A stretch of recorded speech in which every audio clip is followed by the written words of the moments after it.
sebuah acara bincang santai yang digelar melalui akun Instagram Forum TBM.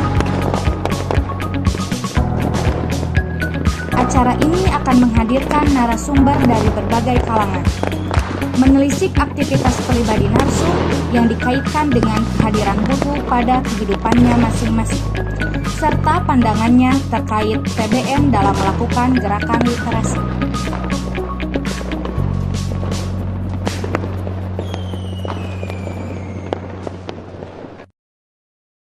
Assalamualaikum warahmatullahi wabarakatuh. Kita akan siaran langsung dengan Kang Firman ya. Sebentar lagi kita akan siaran langsung dengan Kang Firman.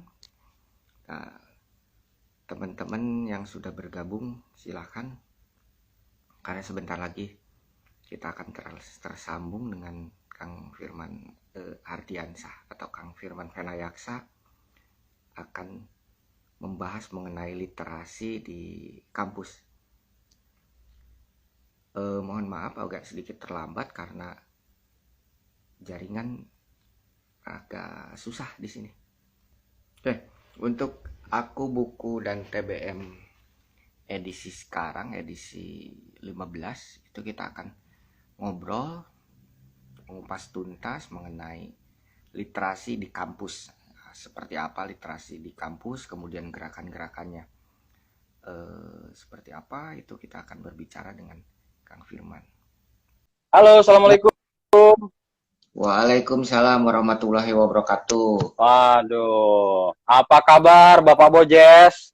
Alhamdulillah baik. Gimana kabarnya Kang? Alhamdulillah, baik. Sibuk terus Semoga ya, sehat tetap semuanya. sehat. Ya, tetap sehat. Biar kelihatan ada kerjaan, jadi harus menyibukkan diri. Iya, betul. Maaf nih, agak sedikit terlambat. Di sini sinyalnya agak susah, Kang. Sinyal Wi-Fi. Nah, ini apa? Kuota juga agak susah, jadi saya cari-cari tempat untuk sinyal nih. Iya. Sama di sini juga, ini lagi di festival perbukuan ya.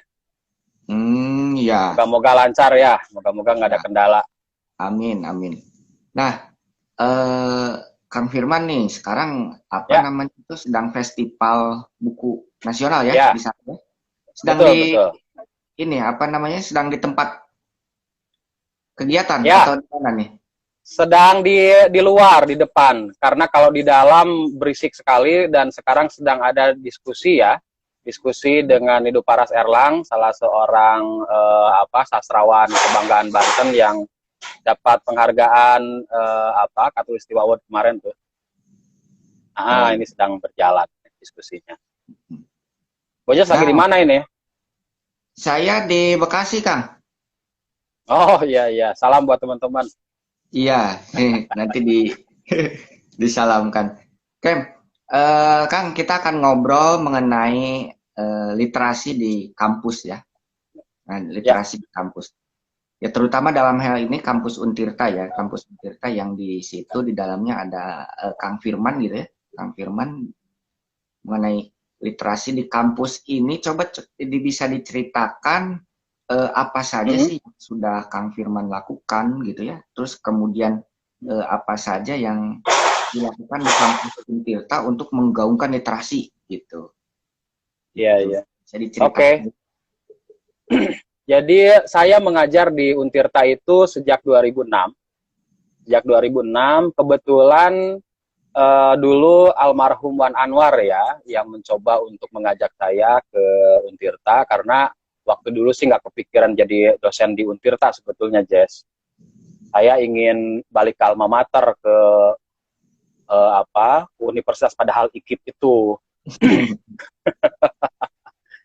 Saya pernah coba gitu ya, tapi mungkin ya namanya takdir, saya harus kembali ke kampung halaman begitu, ke Untirta.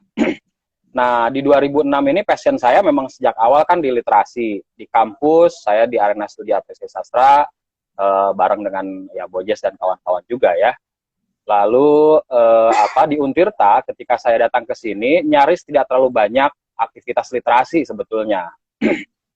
Nah, di 2002 saya bergabung dengan Mas Golagong, Mas Toto Estradik di Rumah Dunia, dan alhamdulillah di 2005-2006 saya di Untirta.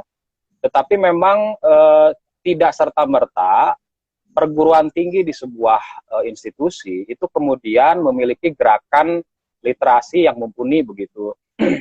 Jadi umumnya ya ordinary job ya. Jadi sebagai dosen ngajar ya di kampus, dan itu tidak membuat tanda kutip banyak perubahan begitu ya. Nah, di 2008 saya pernah menawarkan kepada rektor waktu itu agar ada semacam taman bacaan yang diinisiasi oleh perguruan tinggi, Jess.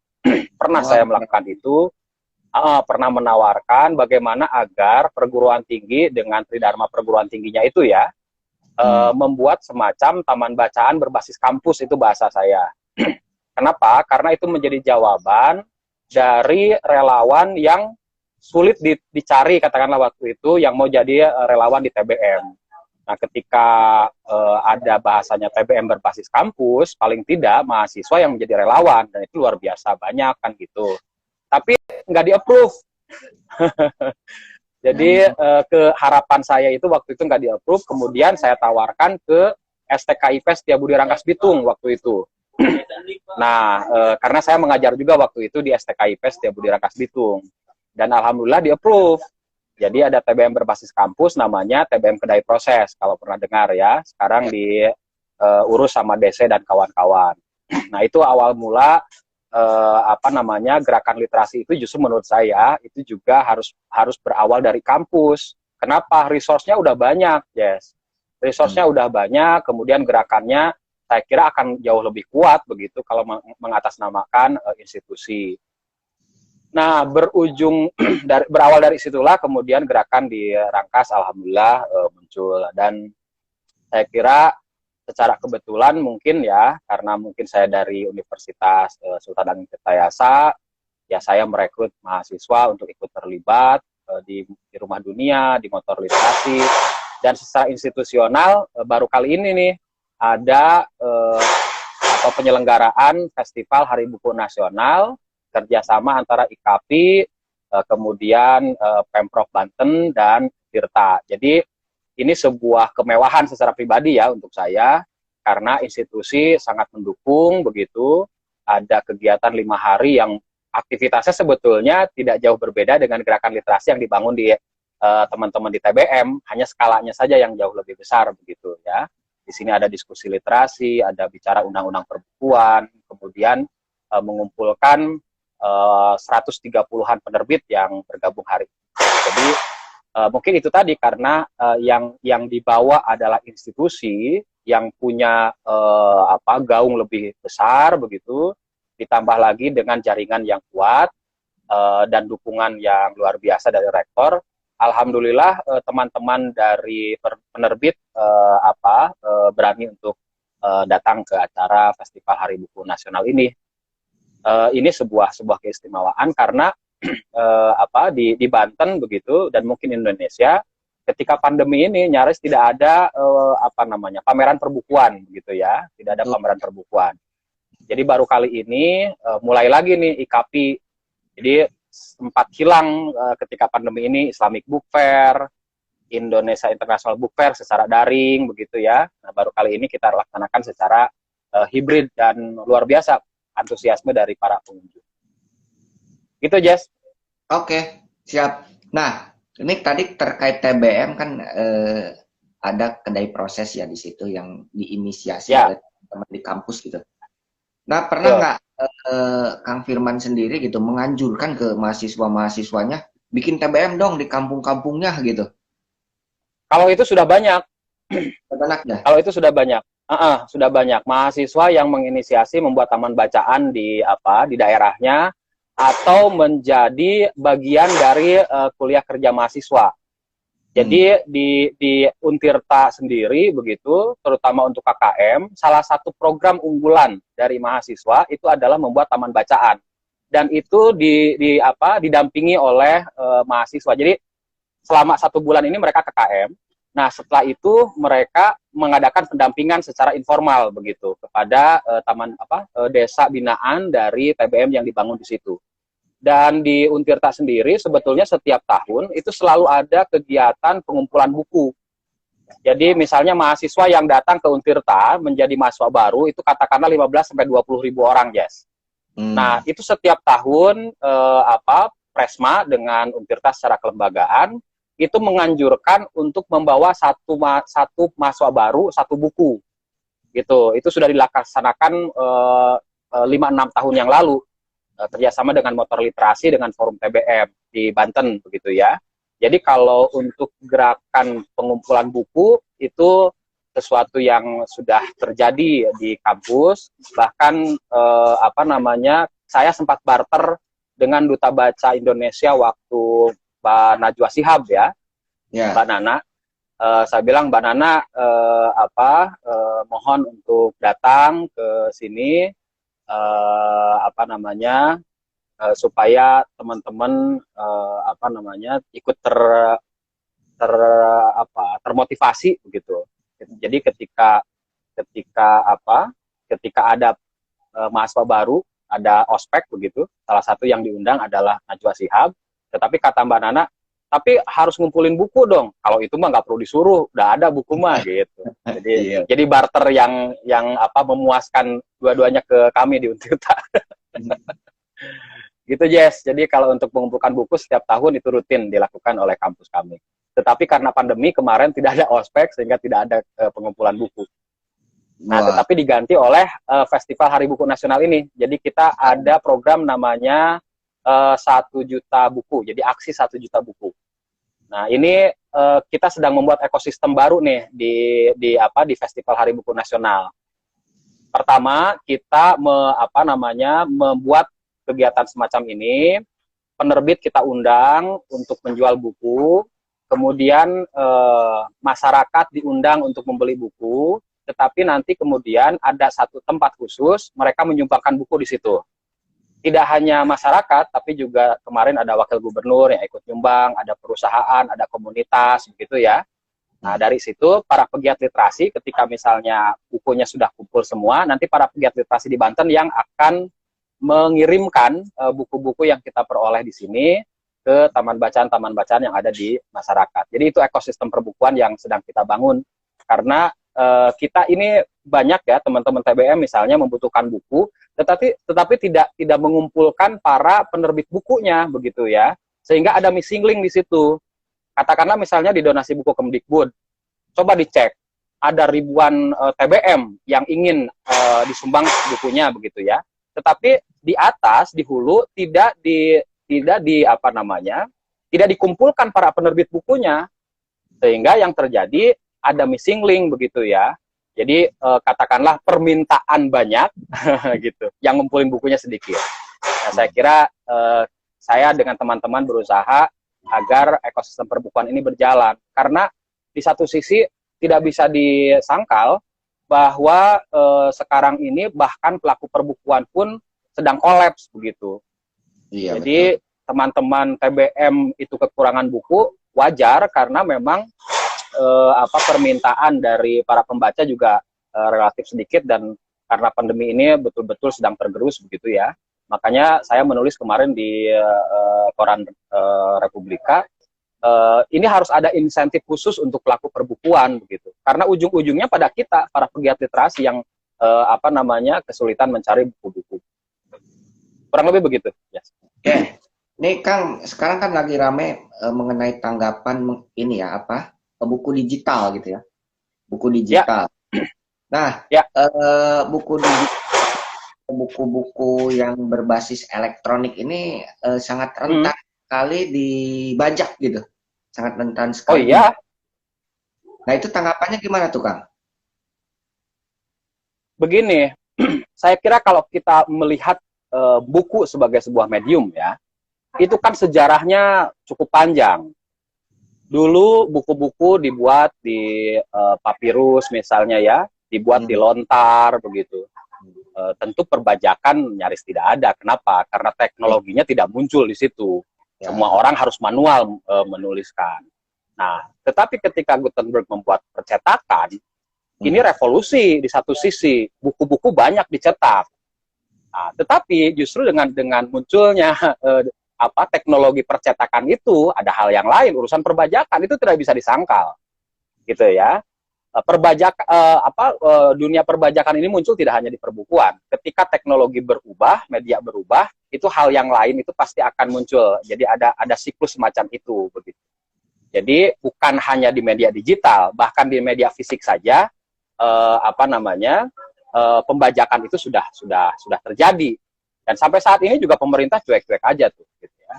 Nah, kemudian apalagi dengan dunia online seperti sekarang, e-book begitu ya. Bahkan di para pegiat literasi sendiri kan di TBM Indonesia misalnya begitu bangganya ketika mengirimkan buku e-book itu, ayo silahkan teman-teman dibaca gitu. Bagus sih sebetulnya ikhtiar, ayo silahkan di-download, padahal itu adalah bagian dari pembajakan karena dibajak sebelumnya si buku itu. Nah, konsekuensi itu mengakibatkan itu tadi pelaku perbukuan yang kasihan sebetulnya, Jess. Seperti ente juga ya, kan ente juga suka nerbitin buku tuh. Bayangkan membuat buku itu mahal. Kita harus mengurusi mencetak bukunya. Kemudian belum si penulisnya bersusah payah menulis buku. Belum lagi untuk urusan pengedaran bukunya begitu ya, supaya menyebar. Itu kos semua. Tapi begitu mudahnya orang-orang membajak buku sebenarnya menyakitkan sekali.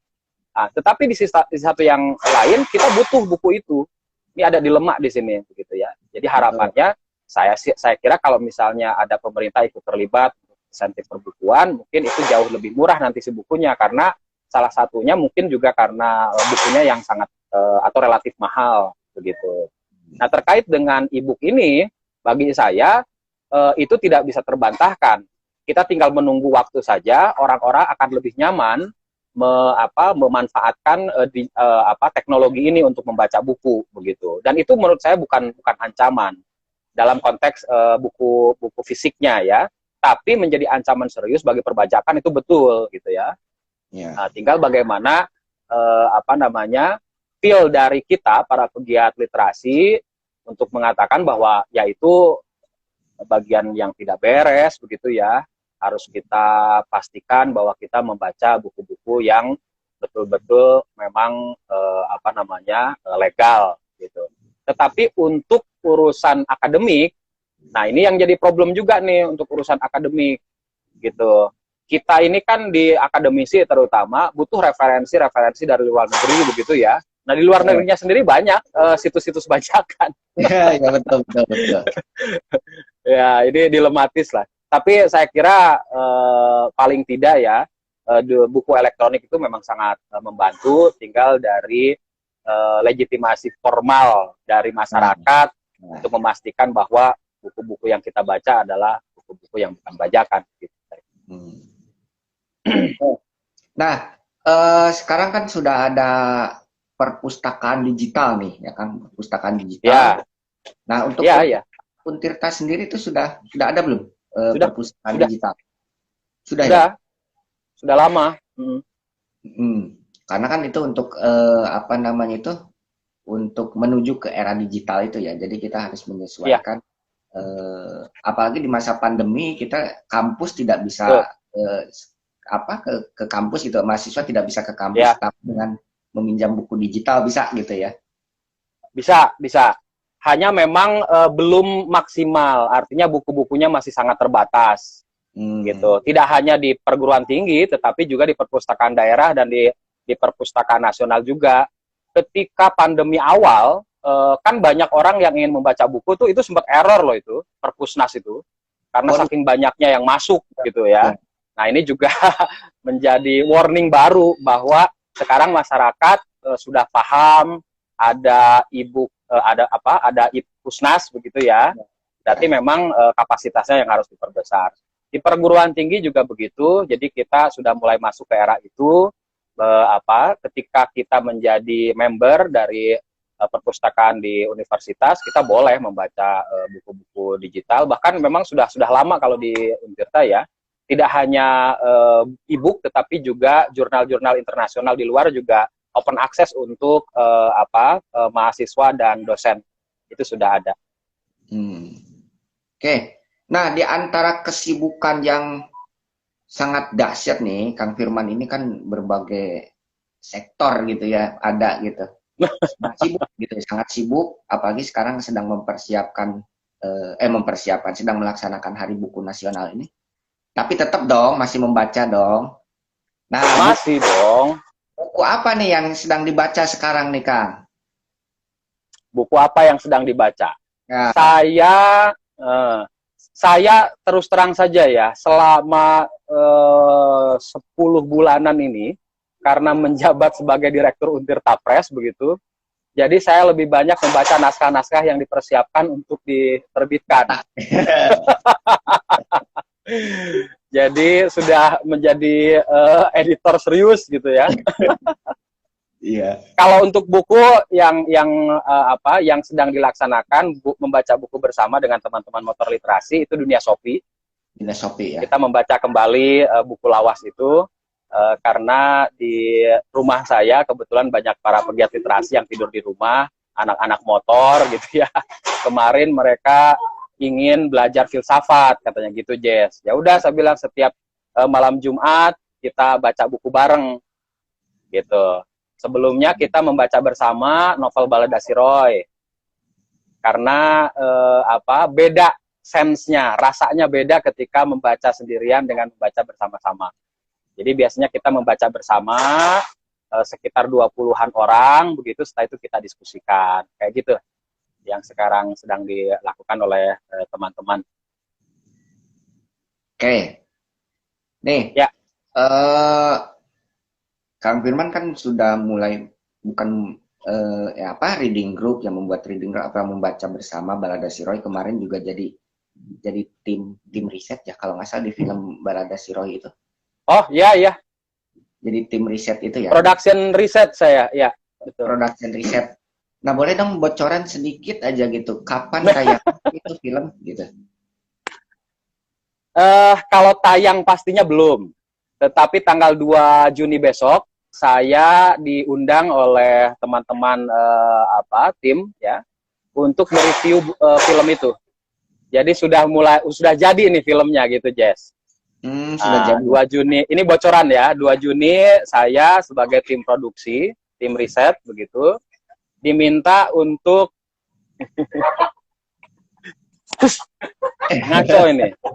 ngaco ini udah mulai ngawur ini. Saya sedang live ya, tolong jangan ganggu ya.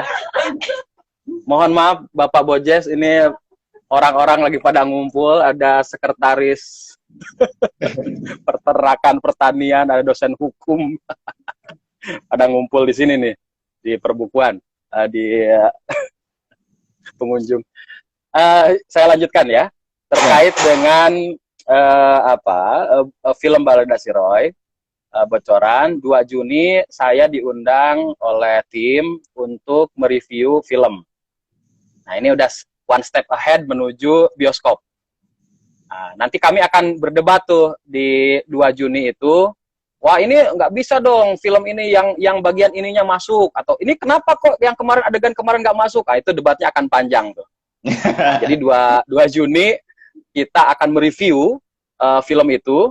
Kemudian setelah itu biasanya ada masukan, kemudian disepakati, baru masuk ke tahap-tahap produksinya ke bioskopnya begitu ya. Karena harus ada izin dulu dan lain-lain lah.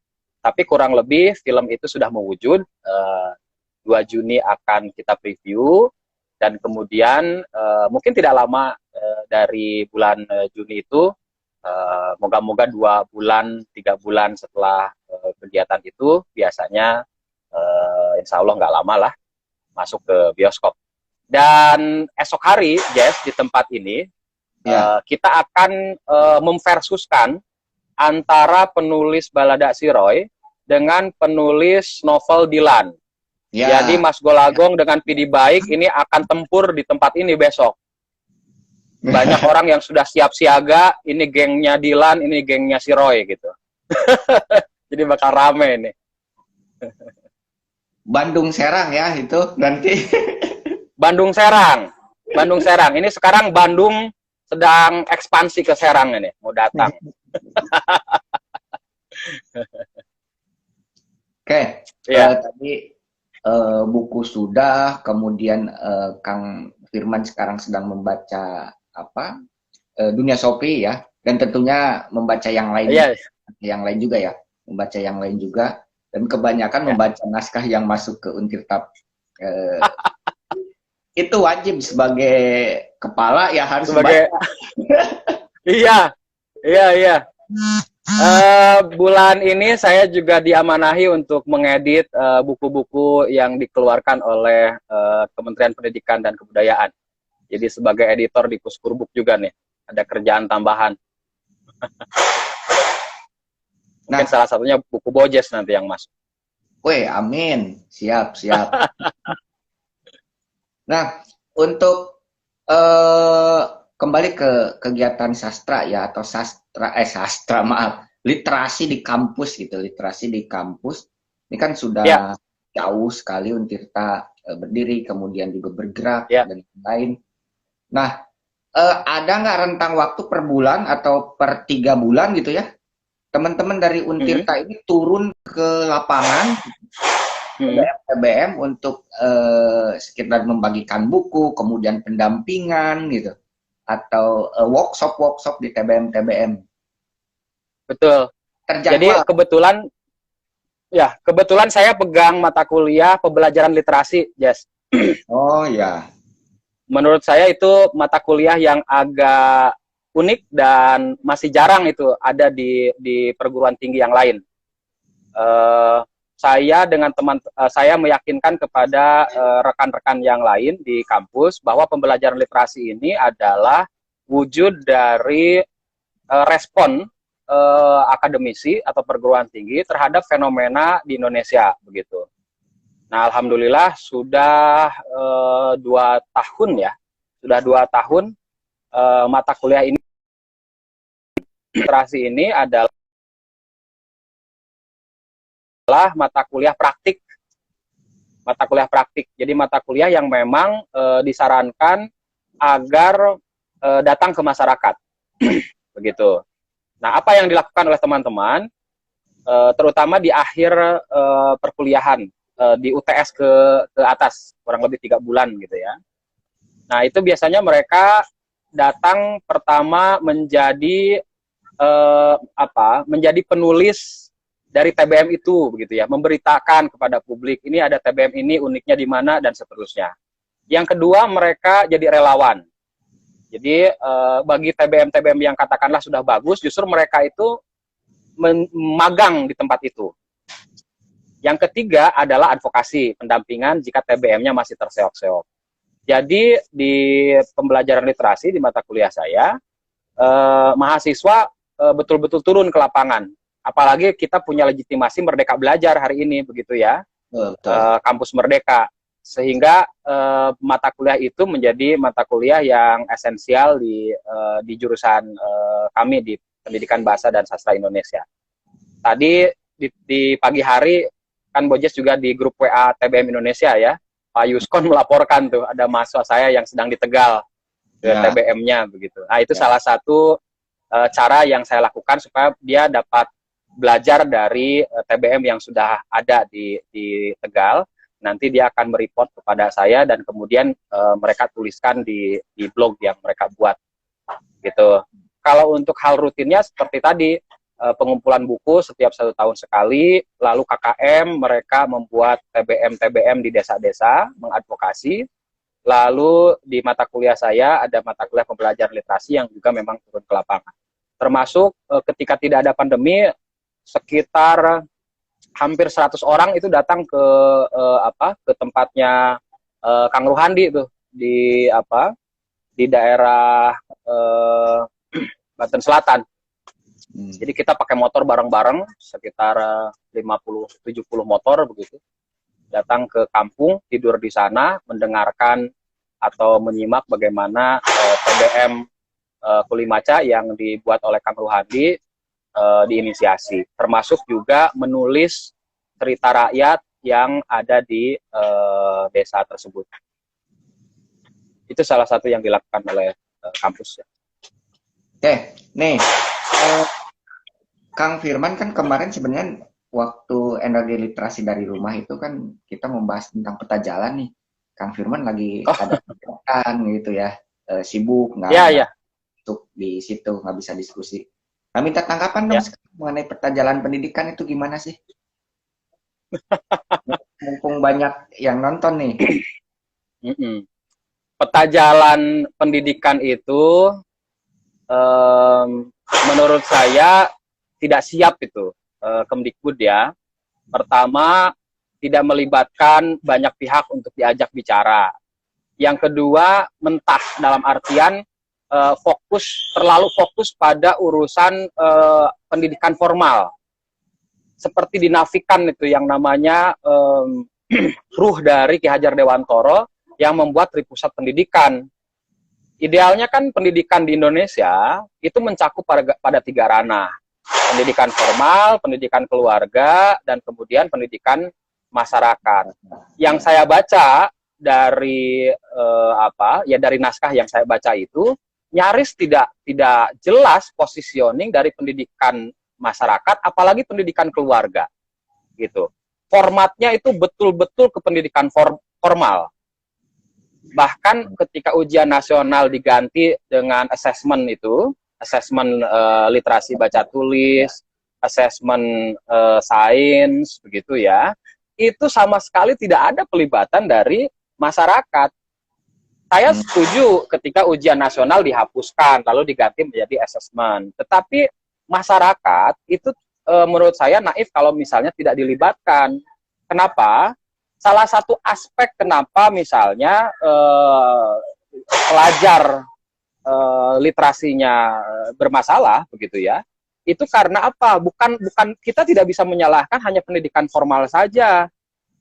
Institusi yang lebih luas itu ada di masyarakat. Ketika anak-anak atau pelajar itu ada di sekolah, mereka pulang tuh ke masyarakat, pulang ke keluarganya.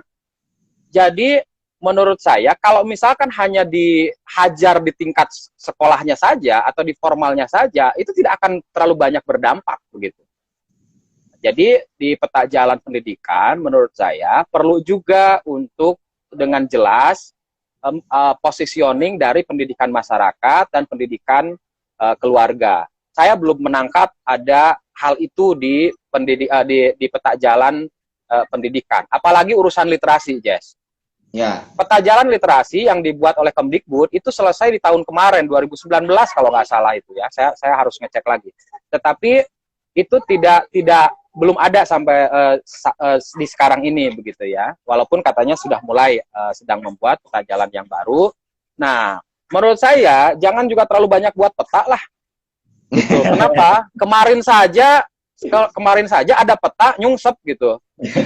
Ya, tidak dibaca petanya. Ya, 2019 itu harusnya menurut peta jalan literasi itu semua desa ada TBM-nya. Nggak ada itu evaluasi sampai saat ini. Gitu. Ya, jadi menurut saya proses peta jalan literasi itu harus dibarengi dengan fakta-fakta yang ada di lapangan. Tidak hanya pintar membuat konsep, tetapi juga harus dievaluasi apa yang sudah dilakukan kemarin. Ini kampung literasi jalan nggak sih ketika sudah tidak diberikan duit sekian puluh juta begitu? Jangan-jangan program kampung literasi itu hanya berjalan ketika dikasih dana saja. Setelah itu nggak ada. Kan harapan kita ketika membuat kampung literasi ada inisiatif-inisiatif tidak hanya dari Kemdikbud, tetapi juga dari pemerintah daerah setempat. Gitu. Misalnya itu ya. Nah, sudah dievaluasi belum? Atau jangan-jangan tidak ada insentif dari kampung literasi pun TBM sudah tetap jalan. Berarti kan harus membuat program yang baru yang lebih bernas gitu. Ya. Saya kira itu penting untuk dihadirkan ya. Wah, itu tugas berat para pegiat nih, para pegiat. Saya sengaja ngomong begitu karena bukan ketua forum TBM lagi. Tugas berat Kang Opik. Tugas penasehat kan ngomong doang sekarang. Kalau Opik udah gini aja tuh pasti. Oke. Nih, teman-teman di sini barangkali ada yang mau bertanya langsung, silakan di chat ya di situ. Di chat di ini. Dan sebenarnya tadi ada yang bertanya Kang mengenai film Barada Siroy sih. Nah, tentang apa katanya film ini, boleh ada bocoran nggak sedikit fragmen mana yang bocoran? Sebetulnya bocorannya gamblang sekali di novel yang dibuat Golagong tahun 89. Ah, berarti harus dimulai dari membaca buku, ya. Jangan dimulai dari nonton film dulu ketika ada adaptasi. Dari novel dulu. Kenapa? Karena nanti bisa membandingkan kita. Loh, kok di novel seperti ini, kenapa di film seperti ini? Nah, malah menarik diskusinya. Ya. Jadi beli dulu novel Golagong. Nah, intinya tadi, aduh lupa itu siapa yang bertanya itu, udah ke-scroll ke atas jauh. Baca dulu katanya bukunya, kemudian bandingkan dengan filmnya. Bagus mana nih? Film atau bagus buku gitu. Ya. Jadi menurut saya ini ada fenomena yang bagus ya di Indonesia ini, dan ini sudah terjadi beberapa tahun lampau sebetulnya. Jadi adaptasi novel ke film. Nah, jadi menurut saya ini menarik. Karena apa? Karena tanda kutip para penulis sekarang dimuliakan begitu. Ya, dari novel kemudian difilmkan. Novel yang katakanlah yang sudah legend di tahun 90-an, mungkin di tahun sekarang nggak banyak orang yang baca. Gara-gara film itu orang-orang baca lagi novelnya misalnya. Menurut saya itu menggembirakan, yes. Jadi kenapa saya dengan senang hati terlibat untuk menjadi tim riset di film ini, karena ya itu tadi salah satunya kan kita punya misi ya, para pegiat literasi itu. Ketika novel difilmkan, yakin betul saya akan banyak anak-anak muda yang mungkin tidak tahu siapa Golagong, tidak tahu siapa bagaimana Barada Siroy, itu mulai membaca kembali gitu. Dan kebetulan memang itu disertasi saya, salah satu objek disertasi saya itu Barada Siroy. Gitu. Ini ada iseng nanya nih, disponsori oleh siapa katanya? Apa? Siapa yang sponsori? Itu novel, film. Oh, wah itu urusan tim produksi lah, saya nggak paham. Yang jelas, setahu saya di kisaran 25-30 miliar itu pembuatan filmnya ya. Wah. Lumayan besar. Jadi ya? kalau dibelikan buku, bisa nutup auditorium ini. Bisa penuh. Oke, berarti film ini sedikit ke film lagi, berarti film ini mengulang ke tahun 90-an berarti ya? Betul. Semua kegiatan 90 ya? Ya, settingnya di 90. Jadi semua, ya makanya kenapa budgetnya mahal, Jess? Kenapa budgetnya mahal? Salah satunya adalah tim harus mencari betul kira-kira setting mana yang menyerupai di tahun 90-an. Gitu. Jadi kerjaan tim produksi itu hunting rumah lama gitu. Kemudian ada satu kawasan yang dikosongkan betul gitu. Wah, itu menghabiskan budget. Apalagi kemarin di masa pandemi kita deg-degan karena syutingnya di masa pandemi ya. Satpol PP datang, polisi datang, tentara datang gitu ya. Jadi protokol kesehatan aja yang memang kita pegang. Alhamdulillah lancar. Oke. Nah, kembali ke literasi di kampus, Kang. Balik ke literasi di kampus. Ya. Untuk teman-teman mahasiswa sekarang sudah bisa mengadakan diskusi-diskusi nggak di kampus itu? Atau masih belum bisa? Secara formal belum. Untuk perkuliahan kita masih daring. Tetapi ada kebijakan nanti di bulan September kita mulai hibrid. Nah, kami juga di Festival Hari Buku Nasional ini harus meyakinkan tim Satgas Covid mulai dari provinsi, kabupaten kota, di tingkat kecamatan bahwa ini kita akan mengikuti standar protokol kesehatan yang ketat begitu ya. Jadi di kampus sendiri secara formal belum dibolehkan untuk melakukan diskusi langsung begitu ya. Tetapi faktanya sih sekarang sudah mulai kegiatan UKM ya, mulai pada ngumpul begitu ya, mulai pada diskusi, mulai membuat kegiatan-kegiatan ya mungkin karena di Banten alhamdulillah kecuali Tangerang ini sudah mulai kuning ya. Ya. Peta prokesnya alhamdulillah sekarang sudah mulai kuning, jadi sudah ada pelonggaran-pelonggaran walaupun tetap kita mengikuti standar protokol kesehatan yang ketat. Kalau kemarin kan orange ke merah ya. Berarti vaksin juga udah pada divaksin ya, Kang, di sana? Nah, ini yang menarik. Untuk perguruan tinggi di Indonesia, salah satu perguruan tinggi yang tercepat untuk vaksin itu Untirta. Untuk ininya, untuk apa, dosen-dosennya. Jadi di Untirta semua pendidik dan tenaga kependidikan itu sudah vaksin semuanya. Yes. Kalau yang lain-lain kan baru akan atau ada yang sedang gitu ya. Kami sejak awal sudah selesai untuk vaksin, alhamdulillah. Tinggal nanti mungkin selanjutnya mahasiswa, gitu ya. Saya kurang tahu kapan. Moga-moga dalam waktu cepat. Nah, ini ada teman dari Taiwan juga nih yang gabung kelas menulis Rumah Ilmu Taiwan. Oh iya. Bagaimana cara mendapatkan buku e-book katanya, Kang? Buku e-book. Waduh. Begini. Pembajakan lagi. Nggak apa-apa. Jadi bukan. Jadi e-book itu banyak yang yang betul-betul membeli, Jess. Saya di Untirta Press kebetulan minggu besok, hari besok itu akan launching platform digital Untirta Press. Nah, platform digital Untirta Press ini adalah e-book. Kenapa kami memilih e-book?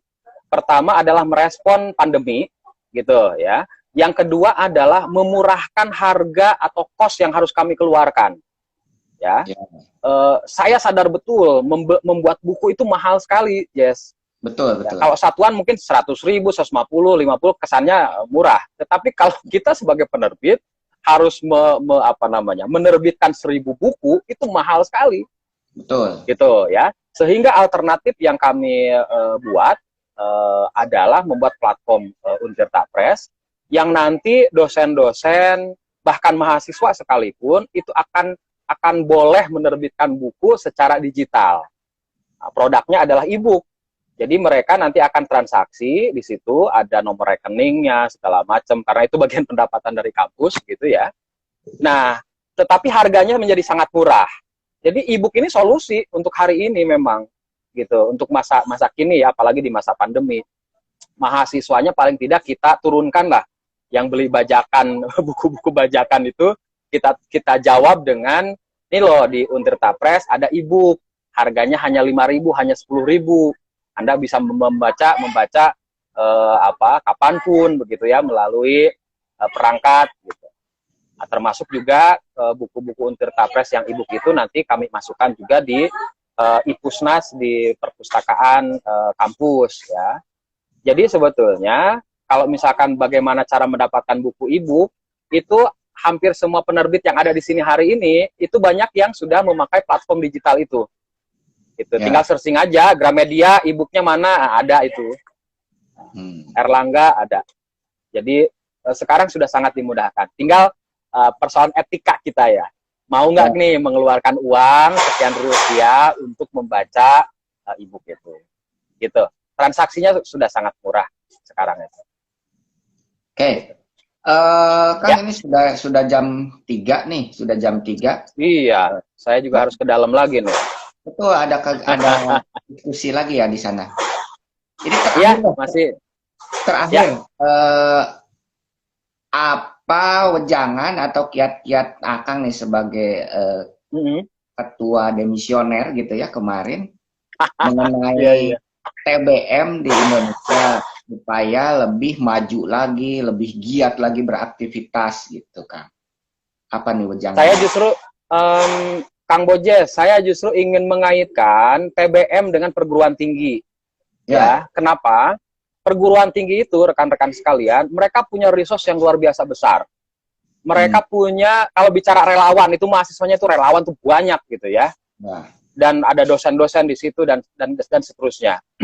Dan di perguruan tinggi memang punya pegangan yang khas perguruan tinggi, yaitu Tridharma itu. Pengajaran, penelitian, dan pengabdian pada masyarakat. Nah, pengabdian pada masyarakat ini yang jarang dikejar oleh perguruan tinggi juga.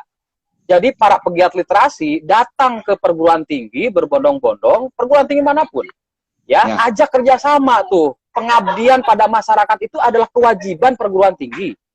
Ya, kemudian juga saya berharap nih, karena pegiat literasi banyak juga yang jadi dosen gitu ya, saudara-saudara, ini kita tidak mau dicap hanya sekedar dosen tradisional yang kerjaannya hanya mengajar, masuk kelas, ngasih tugas kepada mahasiswa. Apa bedanya dengan guru-guru begitu? Kita punya tridharma perguruan tinggi itu, maka jadikanlah kita intelektual organik ya, kalau kata Borjo itu. Jadi intelektual yang memahami realitas di lapangan, kebutuhan masyarakat, kemudian kita dampingi mereka sehingga akses bahan bacaan bisa lebih bagus, kemudian juga dosen-dosen mulai pada turun ke lapangan, begitu. Jadi jangan hanya di Menara Gading, kalau bahasa Presiden Jokowi ketika beliau datang meresmikan kampus di Untirta ya. Jadi intelektual itu harus menjadi menara air. Dia harus ke bawah, harus bergerak dengan masyarakatnya sehingga menjadi jawaban dari realitas yang dihadapi oleh publik begitu. Saya kira mungkin itu. Jadi pegiat literasi mulai datang ke perguruan tinggi, ajak mereka untuk sama-sama mengabdi untuk masyarakat begitu, karena ada poin itu, sehingga ketika saya sih mendambakan ya, ketika para pegiat literasi bisa dengan mudah mengakses perguruan tinggi welcome sekali dengan kegiatan TBM begitu di kampus, itu akan sangat mesra. Dan saya kira stigma kampus merdeka tidak hanya berhenti di jargon, tapi betul-betul terrealisasikan. Jadi bahasa saya, bantu perguruan tinggi, justru bantu perguruan tinggi untuk memahami tupoksinya gitu. Oke, terima kasih Kang.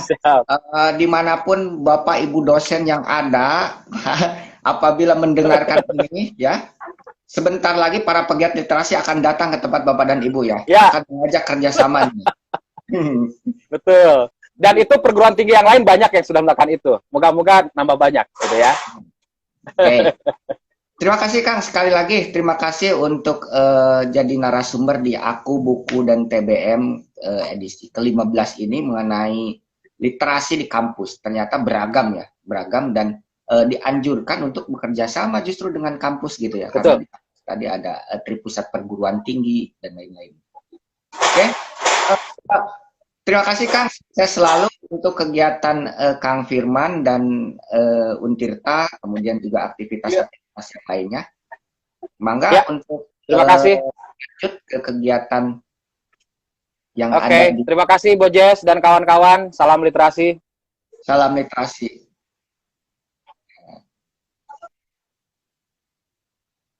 Nah, teman-teman yang mengikuti Aku, Buku, dan TBM, terima kasih. Tadi kita sudah bercerita mengenai literasi di kampus ya, di kampus, terutama dalam hal ini kampus Untirta, di mana di situ Kang Firman sebagai dosen ya di kampus Untirta.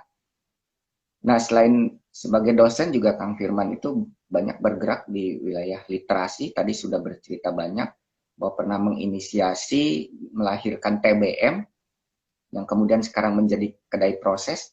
Lalu selain itu juga mengumpulkan buku gitu ya, kemudian disumbangkan ke TBM-TBM. Semoga kampus-kampus yang lain juga melakukan hal-hal yang sama, serupa seperti apa yang dilakukan oleh Kang Firman di Untirta. Sekali lagi terima kasih dan jangan lupa untuk terus mengikuti Aku, Buku, dan TBM, yaitu setiap hari Jumat pukul 14 sampai 15 waktu Indonesia bagian Barat. Terima kasih. Assalamualaikum warahmatullahi wabarakatuh.